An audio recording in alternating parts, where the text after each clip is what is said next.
Good morning, good morning, good morning, good morning, good morning, good morning. Listen, it has been a while. It's been a while since we have come together. Can I tell you that this has been an amazing few months for me.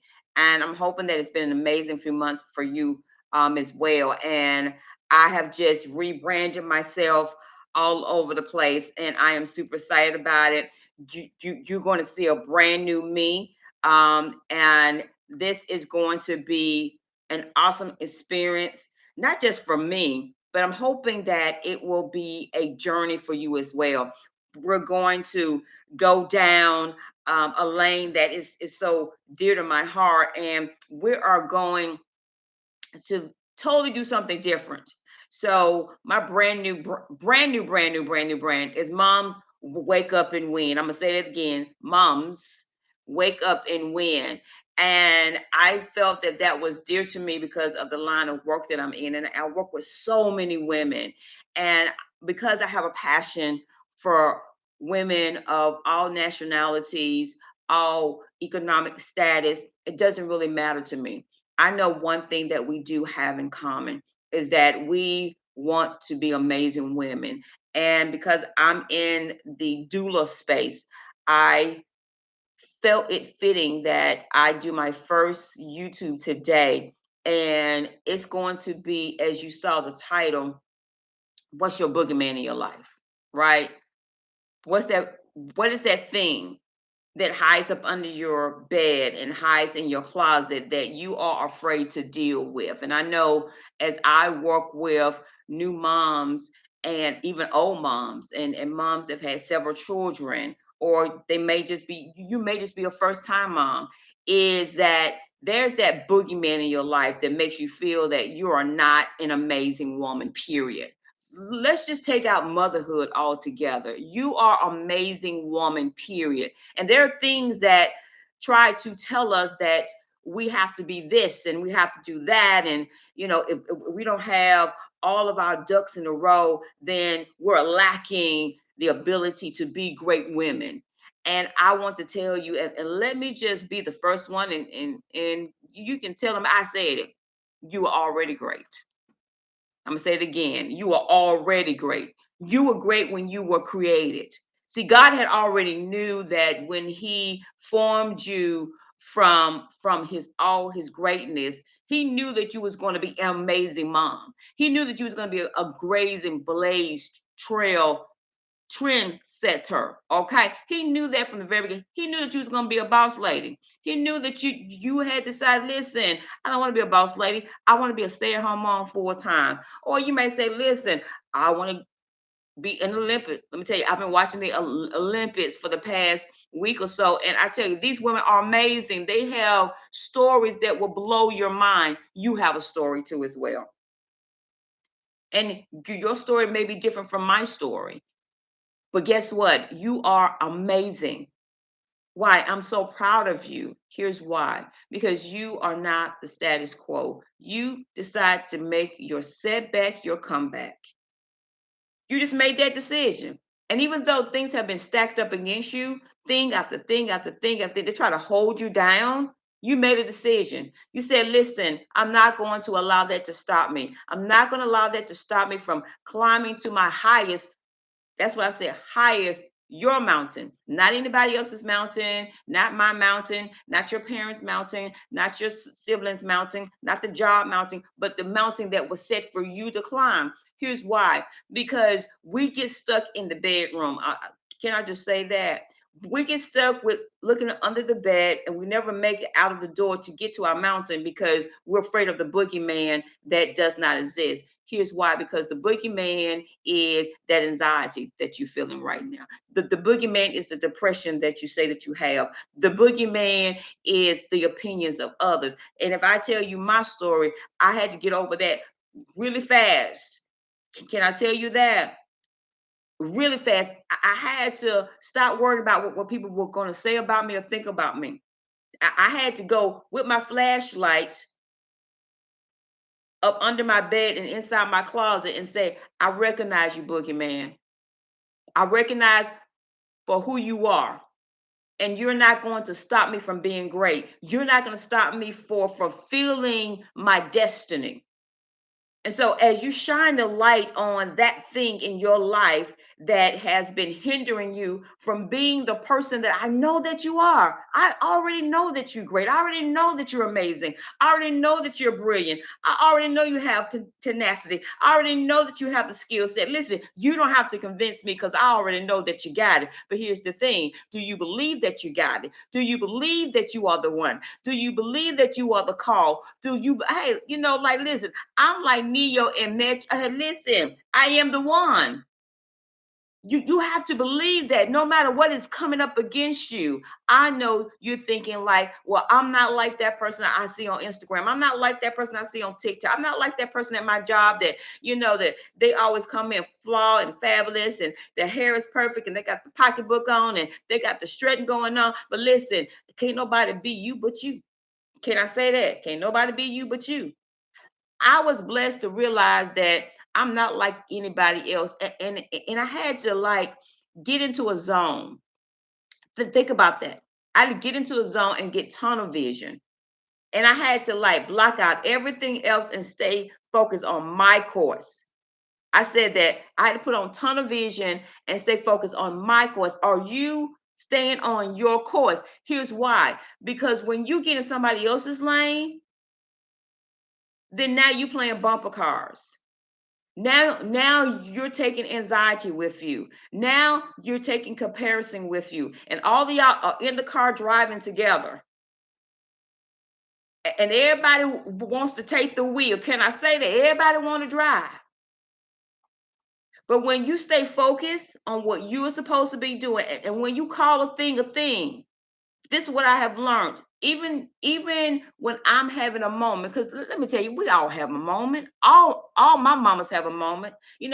Their moment is, am I going to be a good mom to this baby or these twins or sometimes these triplets, right? And you're thinking like, sure, I am. I'm gonna be a great mother, but then guess what? Stuff started happening. You wake up, the baby just throwing all over you. Not only did the baby throw up on you, then the baby started to pee on you. Then after the baby pee on you, then the baby said, "Hey, listen, I ain't done. I got a poop coming out that way." And you were like, and that's just before 7 o'clock in the morning, right? That's after you done been up all night long. And this little joker decide, "Hey, listen, I ain't sleeping. I just want to hang out with you. I just want you to look at me." Now you sleep deprived, right? So now you're thinking like, what's wrong with me? And that's how life is. Life is just like a little bitty baby. All this stuff happened all before 7 o'clock in the morning, right? Because why? Because you're thinking about the boogeyman that's not even existing. Because here's the thing: you are creating your own boogeyman in your life a lot of times. I'm not saying that things life don't be life, because life do life. I know life be life, right? But I had to come to the realization is that I had to say, listen, if some of these things that are happening, is it because of my own doing, my own decision making? Or is it done because of circumstances in my life? Or is it because of somebody else? It could be the combination of all three. But here's the thing: as soon as I called a thing and took hold of it, and it no longer have hold on me. And I'm going to say that one more time. When I took hold of the thing, whatever your thing is, now I have control over it. Now I dictate whether or not you stay or you go. I choose it for it to go. Here's why: because then when that thing comes back, it has no place to go. Come on, when I clean it out, it has no place to go. I like when the Bible says that when the man that was possessed and his house got cleaned out, basically, is the parable of the story, was that I decided that I was no longer going to allow it to come back in. But here's what happened: once we get rid of the boogeyman, once we get rid of anxiety and we get rid of depression, and we get rid of all these labels that we put on ourselves, like instant, I'm not worthy, and that's not for me. And once we call that thing out, what do you put back in? See, that's the thing. The reason that the man did not stay clean in my favorite book is that he didn't put anything back. What are you putting back inside of you that will allow you to be powerful once you recognize what your boogeyman is? So, like when I'm working with moms, I tell them, I say, what we're not going to do is call ourselves unworthy. I'm not going to stand here and allow you to talk about yourself that way. I'm not going to stand here and let you talk about yourself in a way that is demean you, because would you talk about your child that way? Would you allow your child to say that about themselves? So then why would you say that about you? Would you allow that boogeyman to walk with you all day long and keeps talking stuff in your ear? Not worthy, not love, your abandonment. You're not going to be successful. And now what you done did was start believing that chatter. You're like, yeah, you're right. Yeah, you're right. So what do you need to do? You need to confront it. Ask yourself, where did it come from? How did it start? I can only say for me that mine started a long time ago. And I didn't realize the things that I know now, things that I've learned along my half a century since I've been here.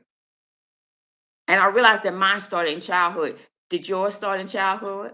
Did yours start in school age? Did yours start in preteen? Whatever did it start, you have to go back and you have to pull the cover back. You have to open up the door. You have to shine the light on that thing. Like, where did my depression come from? Where did my anxiety come from? Where did my dysfunction come from? Where did that start? And then now that I know where it starts, now I can tackle it. Now it's no longer has a hold on me. I got a hold on it. So are you ready to confront? Are you ready to stand toe to toe? Because I like the way David stood toe to toe with Goliath. He didn't back up. He said, who is this Philistine trying to come up against God's people? So what you need to do is get your 3 stones: faith, belief. Come on. You need to get your stones and whoop, and you need to throw it at your Goliath. You need to make the boogeyman say, listen, I see you. Come on out. Here's why. When people then try to throw stuff up in your face, you be like, okay, that's all you got? That's all you working with? That's the only news that you can say about me. That's the only thing that you can, say that you thought that was going to break me down. If that's all you got, baby girl, then listen, all right. I've learned to face my boogeymans. It took me a long, long, long time to do that, because I was worried about, well, what people gonna say about you, Jackie, and how they gonna feel about you. Are they gonna still be your friend? Are they gonna still love you? Like, are they gonna still support you? Listen, those that before me, then they're gonna be down with me. If they're not, I always pray, like, God, remove those that are not supposed to be connected to me, because everybody's not supposed to be connected to you anyway. You want those that are supposed to be in your circle, those that are supposed to be connected with you. Your oil is not for everybody, so stop pouring it out, thinking like, this ain't no Pepsi, like I'm just pouring it and everybody got a cup for it. No, your oil is designed for the people that are you supposed to pour into and that are connected to you.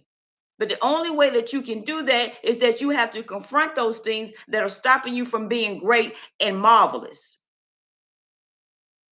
And you have to deal with it. I ain't one of those. I tell people all the time, I got 2 things that I keep on speed dial. I got me a good therapist and I got me a good gynecologist. Why? Because they know you from inside and out. Okay?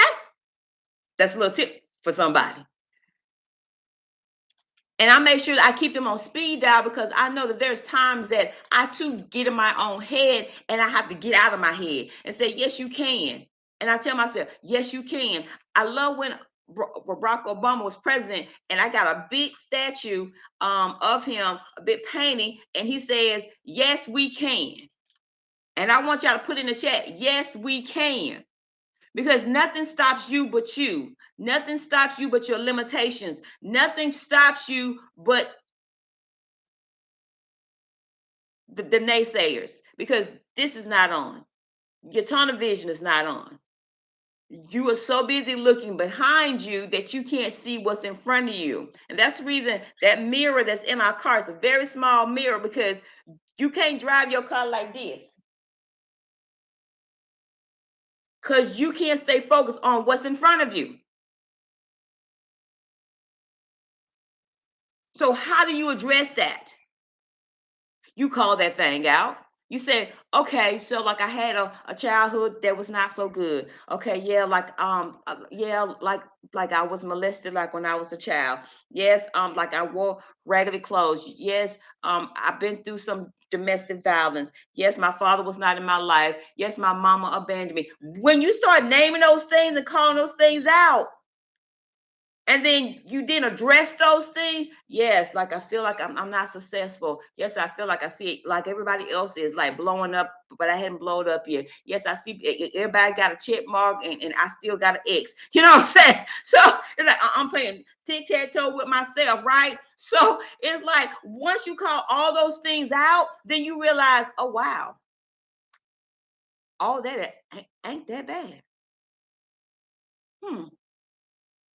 I haven't made it there yet, but their chapter 20 compared to my chapter 10, I'm still in the book. Woo! I'm still in the book.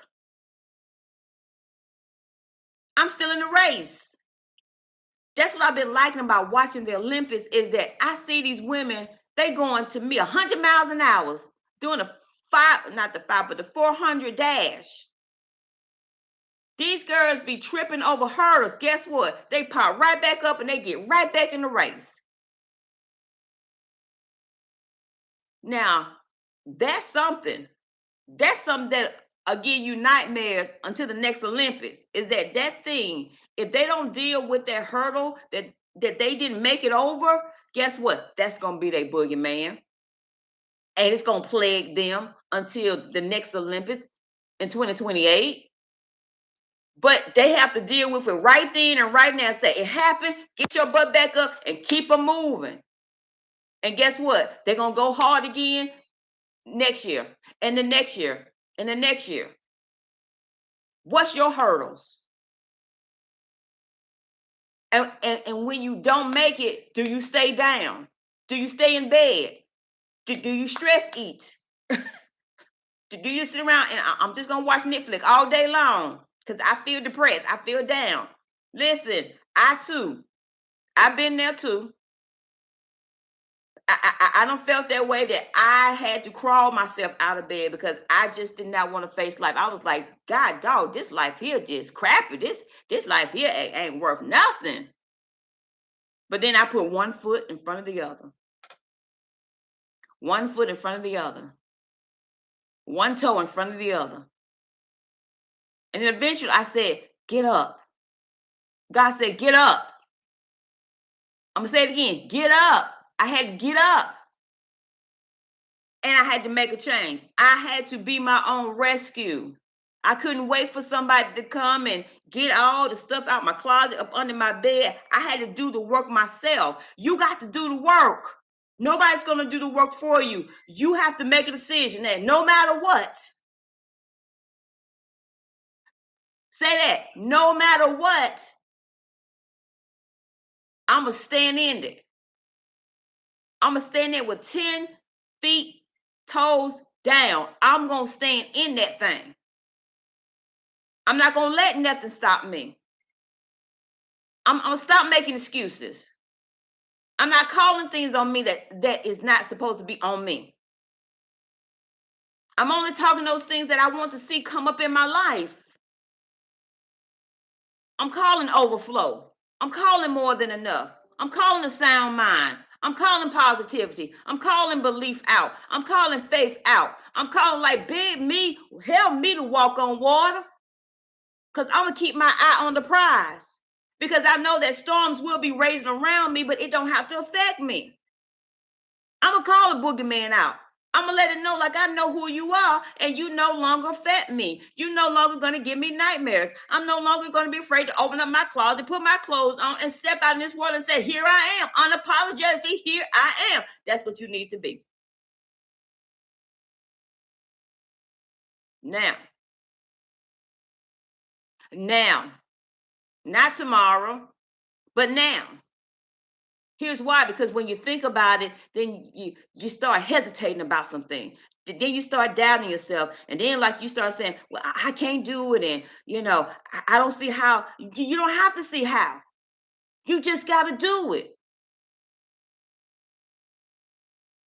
One of my coaches was like, "Hey, what's gonna be your title today?" I'm like, "Oh shoot, I was gonna put it off. Can I just keep it real? I I was gonna put it off." And then I said, "No, why? Because you needed to hear this word. Why put off for tomorrow what you can do today? Why put off for tomorrow what you can do today and what you can do today?" Because here's the thing, tomorrow's not promised to any of us. We're just arrogant enough to think that it is. So have your flashlight, get your double A batteries, and go shine. Not only shine the light on the thing in your life that has been keeping you paralyzed, but I also want you to shine for yourself. Here's the thing, give a hug and a kiss and a smile today, because the life that you change will be somebody else, but the life that you change will be your own. I want you to have an awesome, amazing day and keep shining bright.